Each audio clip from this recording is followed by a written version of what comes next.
یہ جو حالات ہم بتا رہے ہیں کہ آج یہ ہوا ہے، ہم کس سے پوچھیں؟ ہمیں تو وہی ذمہ دار لوگوں کو بلانا چاہیے جو اس وقت بلوچستان پہ قابض ہے اور وہ چلا رہے ہیں۔ ہم نے پچھلے 15-20 سالوں سے وہاں پہ ایف سی کو بٹھایا ہوا ہے، تو ہم کم سے کم آئی جی ایف سی کو بلائیں کہ آپ ہمیں بتائیں آپ کس چیز کے لیے وہاں بیٹھے ہو۔ ہمیں تو وہاں کے اداروں کو بلانا چاہیے کہ آپ کور کمانڈر صاحب ذرا یہاں پہ آ جائیں ہمارے پاس سینٹ میں، ہمیں تفصیل بتائیں یہ بلوچستان آپ کے ہاتھوں سے کیوں نکل رہا ہے۔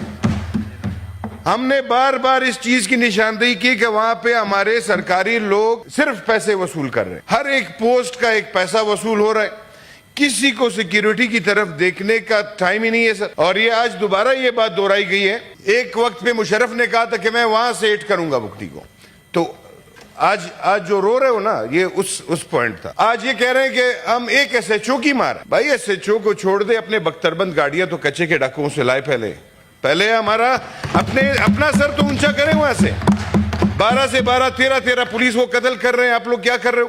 چلو بلوچستان کو تو چھوڑ دو، وہ تو ان کے ہاتھ میں ہی نہیں ہے سر، اس پہ میں یہ بات کبھی بھی نہیں کرنا چاہوں گا۔ اگر آپ آج بھی توہین کر رہے ہیں ان لاشوں کی جو 26 اگست کو شہید ہوئے، یہ 2-4 دن سے جو یہ چل رہا ہے اجلاس، یہ اس کی توہین ہے۔ اس لیے توہین ہے کہ آپ ان لوگوں کو بول رہے ہو جس کے ہاتھ میں کچھ نہیں ہے۔ آپ نے اگر بلوچستان کو بلی صاحب نے کہا نا کہ اعتبار، نواب نوروز خان کو پہاڑ سے قرآن شریف پہ اتارا، اس کے بعد اس کو اور اس کے بیٹے کو پھانسی دی گئی، تو آپ پہ اعتبار کریں؟ قرآن کے اوپر کیا چیز رہتی ہے کہ ہم آپ پہ اعتبار کریں؟ یا وہ لوگ جو یہ کہہ رہے ہیں کہ فرق ہمیں معلوم ہے، فرق یہ ہے کہ جو پاکستان کو نہیں مانتا بندوق اٹھائیے وہ دہشت گرد۔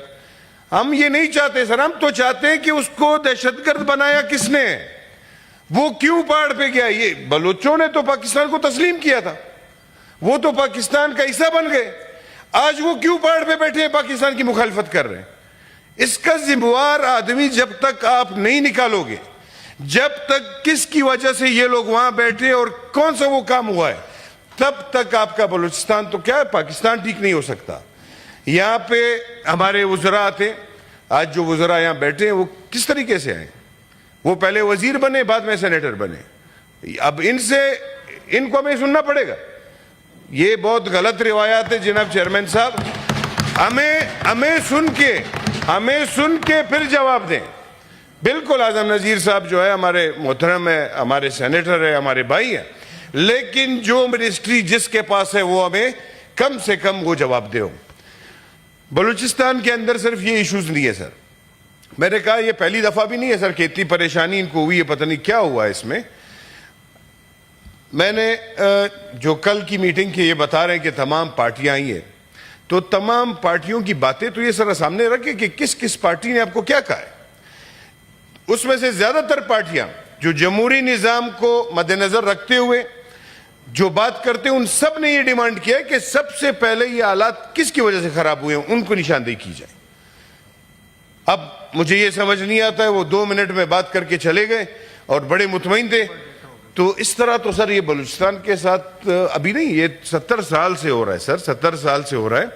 وہاں کے سی ایم کے پاس ایک اسسٹنٹ کمشنر کو تبدیل کرنے کا اختیار ہی نہیں ہے، وہاں پہ کوئی ایکشن لگا نہیں سکتا وہ، اور یہاں پہ ہمارے بہت سارے لوگ خوش ہیں، وہاں پہ پتہ نہیں کس پارٹی کی گورنمنٹ، کچھ نہیں، بلوچستان میں آج تک کسی کی گورنمنٹ نہیں ہے سر، وہاں پہ بہت بڑے لوگوں کی گورنمنٹ ہے، اور انہی لوگوں کو میں یہاں بلانا چاہتا ہوں کہ آپ کے تسلسل سے میرے سارے دوستوں کے کہ وہ آئے، آئی جی ایف سی آئے، کور کمانڈر صاحب آئے، یہاں پہ ہمیں ذرا بتائیں بلوچستان کے بارے میں۔ اگر اس طرح آپ چلائیں گے یا تو ایف سی کو وڈرا کریں، چھوڑ دے، بس یہی آپ کہہ رہے ہیں کہ بالکل وہاں پہ پارٹی چلا رہے، تو پھر پارٹی کو چھوڑ، پھر ایف سی کی ضرورت وہاں نہیں پڑتی۔ یہ میں نے پچھلے اپنی کمیٹی انٹیریئر میں بھی بولا ہے سر کہ آپ یہاں سے ڈیرہ اسماعیل خان کے راستے سے بلوچستان جب جاتے ہیں نا سر، 5-6 بجے کے بعد سر آپ کا کوئی سرکاری افسر موجود نہیں ہوتا راستے پہ، چیتا شوز پہنے ہوتے ہیں لوگوں نے وائٹ کلر کے، قمیص شلوار میں، اب یہ نشاندہی پر یہ بیٹھتے ہوتے تو ہمیں بتاتے کہ یہ کون ہے، سادہ وردی میں پتہ نہیں انہوں نے کس کو لگایا ہوا ہے ڈیوٹی پہ۔ 5 بجے کے بعد پھر یہ پورا راستہ بلوچستان تک حوالہ کیا جاتا ہے ان کو، پھر صبح 6 بجے نماز کے بعد پھر واپس ہمیں وردیوں میں پولیس والے مل جاتے۔ اب یہ نہیں پتا کہ دن کو وہ وردی میں ہوتے ہیں، رات کو یہ سادہ لباس میں ہوتے ہیں، کیا ہوتا ہے۔ تو ان سب چیزوں کے بارے میں ہمیں کون بتائے گا جناب؟ ہمیں کون بتائے گا اس چیز کا؟ لیڈر آف دی ہاؤس بیٹھے، ہمیں تو اس پہ بھی وہ کرتے ہیں کہ بھائی لیڈر آف دی ہاؤس کے ساتھ 3-4 ذمہ داریاں ہیں. تو ہم تو یہ چاہتے تھے کہ ہمارے پاس ایک لیڈر آف دی ہاؤس ایسا بندہ ہو کہ اس کا آفس کھلا ہو، وہ موجود ہو. ہمارے 10,000 مسئلے ہوتے ہیں، ہم جا کے ان کے آفس میں بیٹھے بات کریں ان سے. اور اگر وہ نہیں آتے بھی میں نے اعظم نذیر صاحب کو مشورہ دیا تھا کہ ایک تصویر ہماری سردار صاحب کا رکھ دیں، ہم تسلی رہیں گے کہ بس ہمارے ساتھ ہی ہیں.